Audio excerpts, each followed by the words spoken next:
नमस्कार मेरे साथियों, जैसा कि आप जानते हैं कि आज के समय में प्रत्येक व्यक्ति और प्रत्येक समाज यह बात कहता है कि हमें अधिकार चाहिए, लेकिन शायद किसी व्यक्ति ने नहीं सोचा होगा कि हमें अधिकार के साथ साथ अपने कर्तव्य को भी निभाना होगा।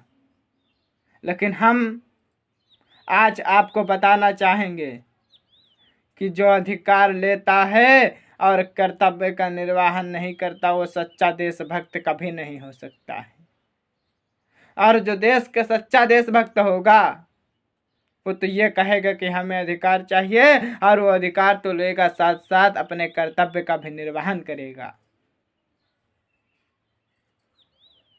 और वैसे तो आप सब लोग जानते ही हैं कि वर्तमान समय में चुनाव का माहौल चल रहा है।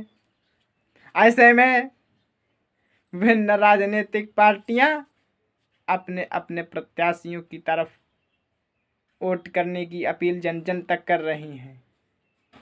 आज सभी पार्टियां जनता तक यह संदेश पहुंचा रही हैं कि आप हमारे समर्थित प्रत्याशी को विजयी बनाएं। साथियों, ऐसे समय में आपको सोच विचार कर और तर्क वितर्क करके एक योग्य, प्रशिक्षित, अनुभवी, ईमानदार प्रत्याशी को चुनना है, क्योंकि यदि वह ईमानदार, योग्य, प्रशिक्षित व अनुभवी नहीं होगा तो वह कार्यकुशल भी नहीं होगा। और अकार्यकुशल प्रत्याशी न ही हमारे क्षेत्र का विकास कर सकता है, न ही हमारे देश के विकास में योगदान कर सकता है। और वो कुछ कर सकता है तो सिर्फ और सिर्फ अपना आर्थिक भंडार भर सकता है, क्योंकि वो अपने आप को समझता है कि हम 5 साल के लिए राजा हो गए हैं। लेकिन साथियों, आज जनता जागरूक हो रही है। वह अवश्य जानती है कि किसने 5 साल में क्या किया है और कौन आगे क्या करेगा। इसलिए मेरे साथियों, एक बार विचार करिए और आप किसी को भी मतदान दें, मतदान करें। इसके लिए आप स्वतंत्र हैं। हम किसी भी पार्टी के प्रवक्ता नहीं हैं।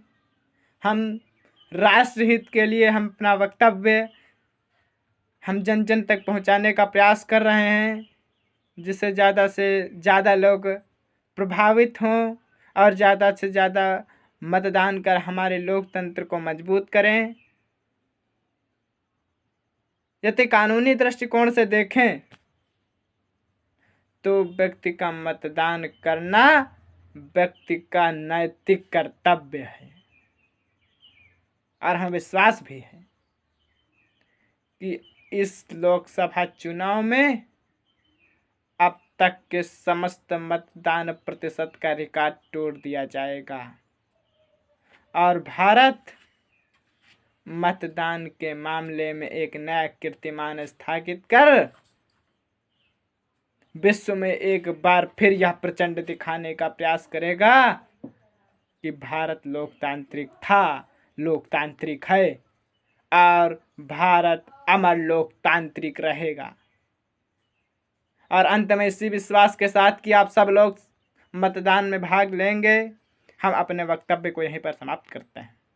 जय हिंद, जय भारत, वंदे मातरम।